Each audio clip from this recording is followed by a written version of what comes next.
when I talk about vulnerability and mindfulness, I'm not advocating a soft, gooey, hyper-feminine leadership that just looks pale in comparison to the strong man. I'm talking about a really integrated, mature leader who is in touch with their feminine side and their masculine side and speaks with a sense of authority and confidence because they've simply done more work than the other. And you can feel that. You know when you walk into a room with a leader that has done their work, that you can feel their substance. And I think that the key task of progressive politics is to point out the superficiality of both the solutions coming from authoritarianism and from the authoritarians themselves, from the leaders, to actually call out the immature masculinity and the frightened boy that is on display in the US White House. It's to actually reveal that for what it is and to speak for that with confidence.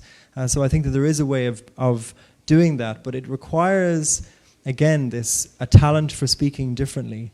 I think that what progressives lack are, in a way, while it's also playing slightly into an unhelpful context of the myth of the single individual hero, but it needs more charismatic superstars. Actually, a lot of these ideas would be quite easily carried if you had a very charismatic leader who could just bring it with confidence. I don't know if this audience or people watching live stream are familiar with Jordan Peterson.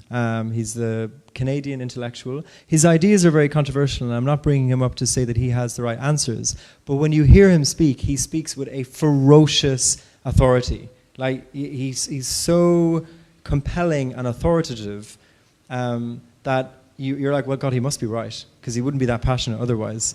And I think that we're missing that sense of vitalism and viscerality and energy in liberal progressive circles. It's a little bit tepid, it's a little bit lukewarm.